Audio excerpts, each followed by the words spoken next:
നമുക്കെല്ലാം സുപരിചിതമായ ഒരു പഴയ ഒരു ചൊല്ലുണ്ട്, ഒരു പ്രവാചകനും സ്വന്തം നാട്ടിൽ ആദരിക്കപ്പെടുന്നില്ല എന്ന്. വർമാജിയെ സംബന്ധിച്ചത് വളരെ വളരെ പ്രസക്തമാണെന്ന് ഞാൻ വിചാരിക്കുന്നു. അദ്ദേഹത്തിൻ്റെ നാട്ടിലുള്ള, പ്രത്യേകിച്ച് ഇന്നത്തെ തലമുറയിൽപ്പെട്ട വളരെ കുറച്ച് പേർക്ക് മാത്രമേ പരിചയമുള്ളൂ എന്നാണ്. ഒരുപക്ഷെ കേരളത്തിൽ നിന്ന് ഞാൻ അദ്ദേഹത്തെ വർമാജി എന്നാണ് എന്നും അഭിസംബോധന ചെയ്തിട്ടുള്ളത്. അതുകൊണ്ട് ഞാൻ രവീന്ദ്ര വർമ്മ എന്നൊന്നും പറയില്ല, വർമാജി എന്ന് പറയാനുള്ള സ്വാതന്ത്ര്യം എടുക്കുകയാണ്. അദ്ദേഹവുമായിട്ട് ഏറ്റവും ദീർഘകാലം ഏറ്റവും അടുത്ത് ഇടപഴകാനുള്ള ഭാഗ്യം ലഭിച്ചിട്ടുള്ള ഒരു നിസ്സാരനായ ആളാണ് ഞാൻ. 1988 മഹാത്മാഗാന്ധി യൂണിവേഴ്സിറ്റിയിലെ ഗാന്ധിയൻ പഠന വിഭാഗത്തിൽ ജോലിക്ക് പ്രവേശിക്കുമ്പോൾ, അധ്യാപകനായിട്ട് പ്രവേശിക്കുമ്പോൾ, വർമാജി സേവാഗ്രാമിൽ ഗാന്ധിജിയുടെ ആശ്രമത്തിൽ തന്നെ ഒരു ഇൻസ്റ്റിറ്റ്യൂട്ട്, ഗാന്ധിയൻ പഠനത്തിന് വേണ്ടി ഒരു ഇൻസ്റ്റിറ്റ്യൂട്ട് ജംനാലാൽ ബജാജ് ഫൗണ്ടേഷൻ്റെ സഹായത്തോടു കൂടി സ്ഥാപിച്ച് പ്രവർത്തനം ആരംഭിച്ചിരുന്നു. IGS, institute of Gandhian studies എന്നാണ്. അവിടെ എല്ലാ വർഷവും ഈ ക്രിസ്മസ് അവധിക്കാലത്ത് ഒരു വിൻ്റർ സ്കൂൾ നടത്തും യൂണിവേഴ്സിറ്റി സ്റ്റുഡൻസിന് വേണ്ടിയിട്ട്. ഇപ്പം ഞാൻ മഹാത്മാഗാന്ധി യൂണിവേഴ്സിറ്റി ചെന്നപ്പോൾ അവിടെ കണ്ടത് ഈ കുട്ടികളെ ഗാന്ധിയൻ തത്വങ്ങൾ വളരെ അക്കാഡമിക്കായിട്ട് പഠിപ്പിക്കും. അവർക്കൊരു എക്സ്പോഷറില്ല. എക്സ്റ്റൻഷൻ എന്ന് പറയുന്ന ഒരു ഡയമെൻഷനുണ്ട് ചില വിഷയങ്ങൾക്ക്. ആ എക്സ്റ്റൻഷൻ്റെ കാര്യത്തിലും അവർ വേണ്ടത്ര ശ്രദ്ധ പതിപ്പിച്ചില്ല. ഇപ്പം ഞാൻ അതൊന്ന് ബ്രേക്ക് ചെയ്യാൻ വേണ്ടിയിട്ട് ഈ കുട്ടികളെ സേവാഗ്രാമിൽ കൊണ്ടുപോകാൻ തീരുമാനിച്ചു, ഈ ക്യാമ്പിൽ പങ്കെടുപ്പിക്കാനായിട്ട്. അങ്ങനെയാണ് ഞാൻ വർമാജിയുമായിട്ട് മുമ്പൊരു ചെറിയ പരിചയമേ ഉള്ളൂ, അടുത്ത് പരിചയപ്പെടുന്നത്. എന്നാൽ അദ്ദേഹം ഗാന്ധി പീസ് ഫൗണ്ടേഷൻ്റെ ചെയർമാനായി, RR ദിവാകർജി മരിച്ചു കഴിഞ്ഞ ചെയർമാനായി അദ്ദേഹം ചുമതല ഏറ്റിട്ടുണ്ട്. ദിവാകർജി ചെയർമാനായിരിക്കുമ്പോൾ ഞാൻ ഗാന്ധി പീസ് ഫൗണ്ടേഷനുമായി ബന്ധപ്പെട്ട് പ്രവർത്തിക്കുന്നതാണ്. 89-ലാണിത്, അതിനു മുമ്പ്. ആ ബന്ധം, ഒരു വർഷം ഞാൻ കുട്ടികളുമായി പോവുകയും അവിടെ ഒരു പ്രഭാഷണം നടത്തുകയും ചെയ്തു. രണ്ടാമത്തെ വർഷം അത് ചെയ്തു കഴിഞ്ഞപ്പോൾ 89-ൽ അദ്ദേഹം എന്നോട് ഗാന്ധി പീസ് ഫൗണ്ടേഷൻ്റെ ഗവേണിംഗ് ബോർഡിൽ അംഗമാകണം എന്നാവശ്യപ്പെടുകയും അങ്ങനെ ഞങ്ങൾ തമ്മിലുള്ള ബന്ധം ആരംഭിക്കുകയാണ്. അദ്ദേഹം മരിച്ചത് 2006 ഒക്ടോബർ 10 അതുവരെ ആ ബന്ധം വളരെ വളരെ ദൃഢമായി തുടർന്നു എന്ന് ഞാൻ വളരെ ആഹ്ലാദത്തോടും അഭിമാനത്തോടും കൂടി ഓർക്കുകയാണ്.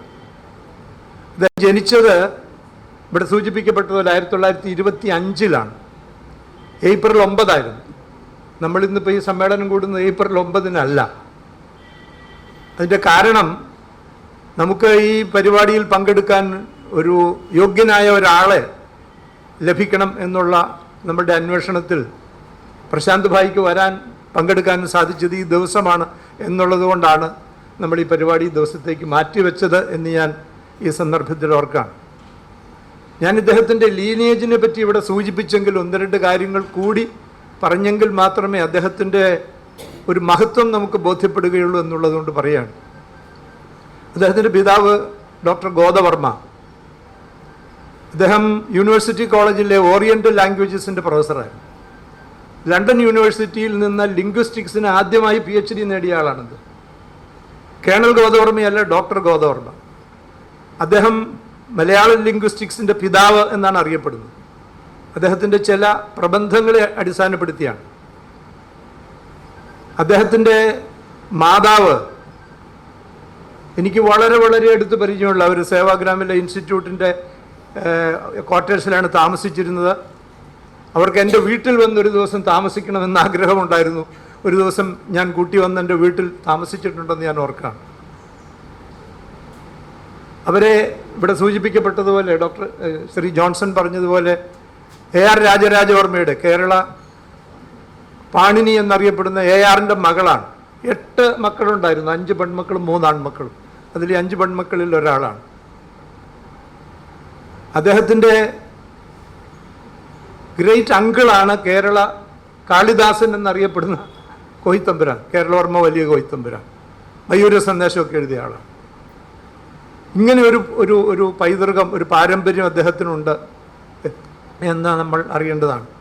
അദ്ദേഹം തിരുവനന്തപുരത്ത് മഹാരാജാസ് കോളേജ് ഓഫ് ആർട്സ്, ഇപ്പോഴത്തെ യൂണിവേഴ്സിറ്റി കോളേജ്, അവിടെ പഠിച്ചു. പിന്നീട് മദ്രാസ് ക്രിസ്ത്യൻ കോളേജിൽ പഠിച്ചു. ജസ്റ്റിസ് അതേപ്പറ്റി പറഞ്ഞു. അതേപ്പറ്റി ഒരു പ്രത്യേക കാര്യം പറയാനുള്ളത്, അവിടെ വെച്ചാണ് ഈ ക്വിറ്റ് ഇന്ത്യ സമരത്തിൽ പങ്കെടുത്ത് അറസ്റ്റ് വരിച്ചു, ജയിലിൽ പോയി.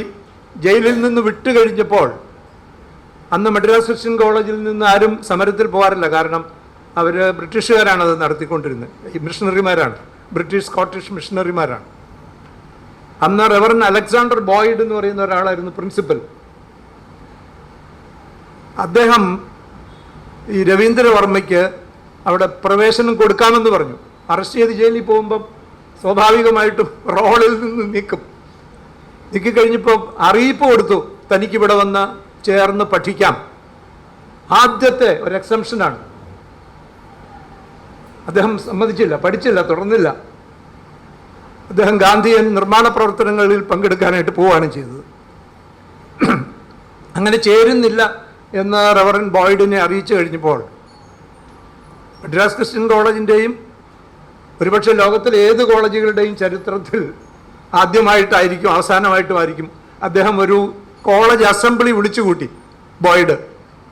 എന്നിട്ട് ഇത് അനൗൺസ് ചെയ്തു, രവീന്ദ്രവർമ്മയ്ക്ക് അവസരം കൊടുത്തിട്ട് വീണ്ടും ചേരാതെ അദ്ദേഹം സ്വാതന്ത്ര്യ സമരത്തിൻ്റെ പ്രവർത്തനങ്ങൾക്ക്, പ്രത്യേകിച്ചും കൺസ്ട്രക്റ്റീവ് വർക്കിനായിട്ട് പോവുകയാണെന്ന് പറഞ്ഞു. ആ കൂട്ടത്തിൽ അദ്ദേഹം പറഞ്ഞു, ഈ കോളേജിന് ഇത് വലിയ ഒരു നഷ്ടമാണ് എന്നുകൂടി പറഞ്ഞു. നമുക്ക് സങ്കല്പിക്കാൻ സാധിക്കും, ഒരു വിദ്യാർത്ഥി ഒരു കോളേജ് വിട്ടു പോകുന്നത് ആ കോളേജിന് ഒരു വലിയ നഷ്ടമാണ് എന്ന് ബ്രിട്ടീഷുകാരനായ ഒരു പ്രിൻസിപ്പൽ പറയുക എന്ന് പറയുന്നത്. അതായിരുന്നു അദ്ദേഹത്തിൻ്റെ സ്ഥിതി. അത് കഴിഞ്ഞ് അദ്ദേഹം ഈ ഓൾ ഇന്ത്യ സ്റ്റുഡൻസ് കോൺഗ്രസിൻ്റെ പ്രസിഡൻ്റായിരുന്നു. ഞാൻ ഓർക്കുന്നു, ഓൾ ഇന്ത്യ സ്റ്റുഡൻസ് കോൺഗ്രസിൻ്റെ, അത് ഇന്ത്യൻ നാഷണൽ കോൺഗ്രസിൻ്റെ വിദ്യാർത്ഥി വിഭാഗമാണത്. എൻ്റെ പേരന്ന് ഓൾ ഇന്ത്യ സ്റ്റുഡൻസ് കോൺഗ്രസ് എന്നാണ്. അതിൻ്റെ പ്രസിഡൻ്റായിട്ട് അദ്ദേഹം മംഗലാപുരത്ത് വന്ന് പ്രസംഗിച്ചതിനെ പറ്റി സുകുമാർ അഴീക്കോട് സാർ എന്നോട് പറഞ്ഞിട്ടുണ്ട്. സുകുമാർ അഴീക്കോട് അന്ന് സെൻറ്റ് അലോഷ്യസ് കോളേജിൽ പഠിക്കുകയാണ്. അപ്പോൾ ആ കോളേജിൻ്റെ ഗേറ്റിന് പുറത്ത് ഒരു മേശയിട്ടിട്ട് ആ മേശയുടെ പുറത്ത് നിന്നാണ്, അദ്ദേഹം പൊതുവെ പൊക്കം കുറഞ്ഞ ആളാണ് പറഞ്ഞത്, ആ മേശയുടെ പുറത്ത് നിന്നാണ്, മേശയാണ് സ്റ്റേജ്. അപ്പോൾ കുട്ടികൾ ഈ സായിപ്പിൻ്റെ, അവിടെയും മിഷണറിമാർ നടത്തുന്ന കോളേജാണ്, ആ കോളേജിൻ്റെ നിരോധനമൊക്കെ ലംഘിച്ച് ഇദ്ദേഹത്തിൻ്റെ പ്രസംഗം കേൾക്കാൻ വേണ്ടി പോകുമായിരുന്നു എന്നും. ഞാൻ ആരുടെയെങ്കിലും പ്രസംഗം കേട്ട് കോൾമയിർ കൊണ്ടിട്ടുണ്ടെങ്കിൽ അത് വർമാജിയുടെ പ്രസംഗമാണ് എന്ന് സാക്ഷ്യപ്പെടുത്തുന്നത് ആരാണ്? സുകുമാർ അഴീക്കോടിനെ പോലെയുള്ള ഒരു പ്രഭാഷകനാണെന്ന് പറഞ്ഞു. അതിനുശേഷം അദ്ദേഹം ഈ വേൾഡ് യൂണിവേഴ്സിറ്റി സർവീസസ് എന്ന് പറഞ്ഞ ഇൻ്റർനാഷണൽ യൂണിവേഴ്സിറ്റി സർവീസസ് എന്ന് പറയുന്നതിൻ്റെ എക്സിക്യൂട്ടീവ് കമ്മിറ്റിയിൽ പ്രവർത്തിച്ചിട്ടുണ്ട്. ഇൻ്റർനാഷണൽ സ്റ്റുഡൻസ്, പ്രേഗിൽ നടന്ന ഇൻ്റർനാഷണൽ സ്റ്റുഡൻസ് കോൺഫറൻസിൻ്റെ അധ്യക്ഷനായിരുന്നു അദ്ദേഹം. അങ്ങനെ വളരെ അന്തർദേശീയമായ തലത്തിൽ വിദ്യാർത്ഥിയായിരുന്ന കാലത്ത് തന്നെ അദ്ദേഹം പ്രവർത്തിച്ചിട്ടുണ്ട്. ഇന്റർനാഷണൽ കോൺഗ്രസ്, യൂത്ത് കോൺഗ്രസിൻ്റെ ഓർഗനൈസിംഗ് കമ്മിറ്റി മെമ്പറായിരുന്നു. 57 അദ്ദേഹം അതിൻ്റെ പ്രസിഡൻ്റായി, യൂത്ത് കോൺഗ്രസിൻ്റെ പ്രസിഡൻ്റായി. അന്ന് ഇന്ത്യയിൽ നിന്ന് യുവാക്കളുടെ ഒരു ഡെലിഗേഷൻ ചൈനയിൽ അയച്ചു, ഒരു യൂത്ത് കോൺഗ്രസിൻ്റെ ഡെലിഗേഷൻ. അതിൻ്റെ ചെയർമാനായിരുന്നു, 58 അയച്ച ഡെലിഗേഷൻ്റെ ചെയർമാൻ രവീന്ദ്രവർമ്മയായിരുന്നു. അത് കഴിഞ്ഞ് അന്ന് ഇൻ്റർനാഷണൽ യൂത്ത് അസംബ്ലി എന്ന് പറയുന്നത്, വേൾഡ് അസംബ്ലി ഓഫ് യൂത്ത്, വേ എന്നാണ്, WAY, world assembly of youth എന്ന് പറയുന്ന യൂത്തിൻ്റെ ഒരു ഇൻ്റർനാഷണൽ ഫോറം ഉണ്ടായിരുന്നു. ആ ഇൻ്റർനാഷണൽ ഫോറത്തിൻ്റെ പ്രസിഡൻ്റായിരുന്നു. 58 മുതൽ 62 വരെ അദ്ദേഹം അതിൻ്റെ പ്രസിഡൻ്റായി സേവനം അനുഷ്ഠിച്ചിട്ടുണ്ടെന്നുള്ളതാണ്. AICCയുടെ കഥയൊക്കെ ഇവിടെ പറഞ്ഞു, ഞാൻ അതിലേക്ക് കടന്ന് സമയമെടുക്കുന്നില്ല. അങ്ങനെ ചെറുപ്പക്കാരനായിരുന്ന സമയത്ത് തന്നെ ഇത്രയധികം പ്രതിഭ പ്രകടിപ്പിച്ചിട്ടുള്ള മറ്റൊരു മലയാളിയെ നമുക്ക് ചൂണ്ടിക്കാണിക്കാൻ സാധിക്കില്ല എന്നുള്ളതാണ്. ഇന്ത്യക്ക് കേരളം നൽകിയ ഏറ്റവും ശ്രേഷ്ഠമായ സംഭാവന രവീന്ദ്രവർമ്മയാണെന്ന് G. കുമാരപിള്ള സാർ സാക്ഷ്യപ്പെടുത്തിയത് ഞാൻ ഈ സന്ദർഭത്തിൽ ഓർക്കുകയാണ്. അതുപോലെ തന്നെ അദ്ദേഹം ലേബർ മൂവ്മെൻറ്റിൻ്റെ രംഗത്ത് പ്രവർത്തിച്ചിരുന്നു. 1979 ജനീവയിൽ നടന്ന 63ാമത് ILOയുടെ കോൺഫറൻസിൽ ഇദ്ദേഹമായിരുന്നു പ്രിസൈഡ് ചെയ്തത്, രവീന്ദ്രവർമ്മയായിരുന്നു പ്രിസൈഡ് ചെയ്തതെന്ന് നമ്മൾ ഓർക്കണം. ഞാനൊന്ന് ജമ്പ് ചെയ്ത് പറയുകയാണ്, അടൽ ബിഹാരി വാജ്പേയി പ്രധാനമന്ത്രിയായിരുന്നപ്പോൾ അദ്ദേഹം ഒരു ലേബർ കമ്മീഷന് നിയമിച്ചു. ആ ലേബർ കമ്മീഷൻ്റെ ചെയർമാൻ ആകണമെന്ന് അദ്ദേഹം വർമ്മജിയോട് റിക്വസ്റ്റ് ചെയ്തു, പേഴ്സണലായിട്ട് റിക്വസ്റ്റ് ചെയ്തു. ഞാൻ സേവാഗ്രാമിലുള്ള സമയത്താണ് ആ ഫോൺ സംഭാഷണം ഉണ്ടാകുന്നത് എന്ന് ഞാൻ ഓർക്കുകയാണ്. അങ്ങനെ വർമ്മജി അത് അക്സെപ്റ്റ് ചെയ്യുകയും ലേബർ കമ്മീഷൻ്റെ ചെയർമാനായിരുന്ന ആ ലേബർ കമ്മീഷൻ റിപ്പോർട്ട് നമുക്ക് ഓൺലൈനിലുണ്ടോ എന്ന് എനിക്ക് അറിഞ്ഞൂടെ, ചുരുങ്ങിയ പക്ഷം അതിൻ്റെ ഇൻട്രൊഡക്ഷനെങ്കിലും വായിക്കേണ്ടതാണ്. ഇത്രയധികം എന്തെന്ന കാവ്യാത്മകമായ ഭാഷയിലാണ് അതിൻ്റെ ആമുഖം അദ്ദേഹം എഴുതിയിരിക്കുന്നത്. വർമ്മജിയുടെ ഭാഷ അത്ര ഗംഭീരമായിരുന്നു എന്ന് ഞാൻ ഈ സന്ദർഭത്തിൽ ഓർക്കുകയാണ്. 75 അടിയന്തരാവസ്ഥ വന്ന സമയത്ത് അദ്ദേഹം ലോക സംഘർഷ സമിതി എന്ന് പറയുന്ന ഒന്നിൻ്റെ ചുമതലക്കാരനായിരുന്നു. അങ്ങനെയാണ് അറസ്റ്റ് ചെയ്യപ്പെടുന്നത്. ബോംബെയിൽ വെച്ചാണ് അറസ്റ്റ് ചെയ്തത്. അദ്ദേഹം 76 അറസ്റ്റ് ചെയ്യപ്പെട്ടു. 77 ഫെബ്രുവരി 27 അദ്ദേഹം ജയിലിൽ നിന്ന് മുക്തനായത്. മാർച്ചിൽ ഇലക്ഷൻ വന്നതുകൊണ്ടാണ്. സോവൻജിയൊക്കെ ഓർക്കുന്നുണ്ടാവും അക്കാര്യം. പിന്നീട് അദ്ദേഹം ഇതോടൊപ്പം തന്നെ ഈ ഗാന്ധിയൻ പ്രവർത്തന രംഗത്തേക്ക് പതിയെ പതിയെ അദ്ദേഹം വരികയാണ്. ആദ്യം കൺസ്ട്രക്റ്റീവ് വർക്കിലായിരുന്നു. All India spinners association, all India khadi and village industries അസോസിയേഷനിലൊക്കെ പ്രവർത്തിച്ചിരുന്നു. അത് കഴിഞ്ഞ് ഗാന്ധിജിയുടെ സേവാഗ്രാം ആശ്രമത്തിൽ ഗാന്ധിജി ഉള്ളപ്പോൾ പരിശീലനം കൊടുത്ത് ചെറുപ്പക്കാരുടെ ഒരു ബാച്ചിൽ വർമ്മജി മെമ്പറായിരുന്നു എന്നുള്ളതാണ്. അപ്പം അന്ന് ഒരു ഓവറോൾ പെർഫോമൻസ് കണ്ട് ഗാന്ധിജി അങ്ങനെ വളരെ സൂക്ഷ്മമായി ചെറുപ്പക്കാരെ നിരീക്ഷിക്കുന്ന ആളായിരുന്നു.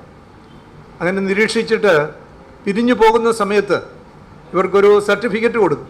അത് കൊടുക്കുന്ന സമയത്ത് വർമ്മജിയെ വിളിച്ചിട്ട് പറഞ്ഞ ഒരു വാചകമുണ്ട്. പ്രശാന്ത് ഭായ്, when Varmaji left Sevagram ashram after the training, Gandhiji told him, don't lower your flag to swell the crowd. അതാണ് അദ്ദേഹം രാഷ്ട്രീയത്തിൽ പോകുന്ന ഗാന്ധിജിക്ക് അറിയാമായിരുന്നു. അതുകൊണ്ട് അനുയായികളെ എണ്ണം കൂട്ടുന്നതിന് വേണ്ടി നിങ്ങളുടെ ആദർശത്തിൻ്റെ പതാക താത്തിക്കെട്ടരുത് എന്നാണ് അതിൻ്റെ അർത്ഥം. Don't lower the flag to swell the crowd. Varmaji തന്നെ അത് പറഞ്ഞിട്ടുള്ളതാണ്. അങ്ങനെയാണ് അദ്ദേഹം അവിടുന്ന് പോകുന്നത്. അത് പിന്നെ ഗാന്ധിയൻ രംഗത്ത് പ്രവർത്തിച്ചു. ഗാന്ധിജിയുടെ ആദർശങ്ങൾ പ്രചരിപ്പിക്കുന്നതിന് വേണ്ടിയിട്ട് ഒരു ഗാന്ധി തത്വപ്രചാര കേന്ദ്രം എന്ന് പറഞ്ഞാണ് ആരംഭിക്കുന്നത്. അതാണ് പിന്നീട് ഗാന്ധി പീസ് ഫൗണ്ടേഷനായിട്ട് മാറുന്നത്. 1989 RR ദിവാകർ ദിവംഗതനായപ്പോൾ ഗാന്ധി പീസ് ഫൗണ്ടേഷൻ്റെ ചെയർമാനായിട്ട് അദ്ദേഹം ചുമതലയേൽക്കുന്നത്. 2006 മരിക്കുന്നത് വരെ ഗാന്ധി പീസ് ഫൗണ്ടേഷൻ്റെ ചെയർമാനായിരുന്നു. അതിനു മുമ്പ് അദ്ദേഹം ഗുജറാത്ത് വിദ്യാപീഠിൻ്റെ ചാൻസലറായിരുന്നു. ഗുജറാത്ത് വിദ്യാപീഠ് എന്ന് പറയുന്നത് ഗാന്ധിജി സ്ഥാപിച്ച യൂണിവേഴ്സിറ്റിയാണ്. 1920-21 നിസ്സഹകരണ പ്രസ്ഥാനത്തിൻ്റെ കാലത്ത് അധ്യാപകരോടും വിദ്യാർത്ഥികളോടും ബ്രിട്ടീഷ് വിദ്യാലയങ്ങൾ ബഹിഷ്കരിക്കണമെന്ന് ഗാന്ധിജി ആവശ്യപ്പെട്ടപ്പോൾ ഈ കുട്ടികൾ എവിടെ പോയി പഠിക്കും എന്ന് ചോദിച്ചു. അങ്ങനെയാണ് ദേശീയ വിദ്യാലയങ്ങൾ 560ഓളം ദേശീയ വിദ്യാലയങ്ങൾ ചെറുതും വലുതുമായിട്ടുണ്ടായി. കാശി വിദ്യാപീഠമൊക്കെ അന്ന് ഉണ്ടായതാണ്. അന്ന് ഗാന്ധിജി തന്നെ ചാൻസലറായിട്ട് സ്ഥാപിച്ചതാണ് ഗുജറാത്ത് വിദ്യാപീഠം. ഗാന്ധിജിക്ക് ശേഷം ഡോക്ടർ രാജേന്ദ്ര പ്രസാദ് ആയിരുന്നു. രാജേന്ദ്ര പ്രസാദിന് ശേഷം സുശീല നയ്യാരായിരുന്നു. സർദാർ പട്ടേലായിരുന്നു. സർദാർ പട്ടേലിന് ശേഷം സുശീല നയ്യാർ. സുശീല നയ്യാറിന് ശേഷം മൊറാർജി ദേശായി ആയിരുന്നു മരണം വരെ. അതിനുശേഷം രാംലാൽ പരീഖ്, പിന്നീട് രവീന്ദ്രവർമ്മ. അങ്ങനെയാണ് ചാൻസലറായിരുന്നു അദ്ദേഹം. ഗുജറാത്ത് വിദ്യാപീഠിൻ്റെ ചാൻസലറായിരുന്നു എന്നുള്ളതാണ്. അദ്ദേഹത്തിൻ്റെ ഈ 2 കാര്യങ്ങൾ കൂടി പറഞ്ഞ് ഞാൻ അവസാനിപ്പിക്കാം. ഒന്ന് അദ്ദേഹത്തിൻ്റെ പുസ്തകങ്ങളാണ്. അദ്ദേഹം കുറേ പുസ്തകങ്ങൾ എഴുതിയിട്ടുള്ള ആളാണ്. അതിലെ ഏറ്റവും പ്രധാനപ്പെട്ടതായി കരുതുന്ന പുസ്തകം സത്യാഗ്രഹത്തെ പറ്റിയിട്ടുള്ള ഒരു പുസ്തകമുണ്ട്. ദ സ്പിരിച്വൽ ബേസിസ് ഓഫ് സത്യാഗ്രഹ എന്ന് പറയുന്നൊരു പുസ്തകമുണ്ട്. അനക്ഡോട്ട്സ് ഫ്രം ഗാന്ധിസ് ലൈഫ് എന്ന് പറയുന്ന വേറൊരു പുസ്തകമുണ്ട്. പക്ഷേ ഏറ്റവും പ്രധാനപ്പെട്ടത് ഗാന്ധിജിയുടെ ആശയങ്ങൾ, ഓരോ പ്രത്യേക ആശയങ്ങളും വിശദീകരിച്ചുകൊണ്ട് വലിയ പുസ്തകങ്ങൾ എഴുതിയാൽ ആളുകൾ വായിക്കാൻ ബുദ്ധിമുട്ടായതുകൊണ്ട് മോണോഗ്രാഫുകളായിട്ട് എഴുതും. അങ്ങനെ മോണോഗ്രാഫുകളുടെ ഒരു പരമ്പര, അതിൽ 6-7 മോണോഗ്രാഫുകൾ വർമ്മജി എഴുതിയിട്ടുള്ളതാണ്. അത്യന്തം ലളിതവും മനോഹരവും ആയിട്ട് എഴുതിയിട്ടുള്ള ഗ്രന്ഥങ്ങളാണത്. അതിനകത്ത് ട്രസ്റ്റിഷിപ്പിനെ പറ്റിയുണ്ട്, അൺടച്ചബിലിറ്റി പ്രോബ്ലത്തെ പറ്റിയുണ്ട്, അതുപോലെ തന്നെ ഖാദി ആൻഡ് വില്ലേജ് ഇൻഡസ്ട്രീസിനെ പറ്റി, അങ്ങനെയുള്ള ഓരോ ഇഷ്യൂസിനെ പറ്റിയാണ്. അങ്ങനെയുള്ള ഗ്രന്ഥങ്ങൾ അദ്ദേഹം രചിച്ചിട്ടുണ്ട്. ഏറ്റവും പ്രധാനം അദ്ദേഹത്തിൻ്റെ പ്രഭാഷണങ്ങളായിരുന്നു എന്നുള്ളതാണ്.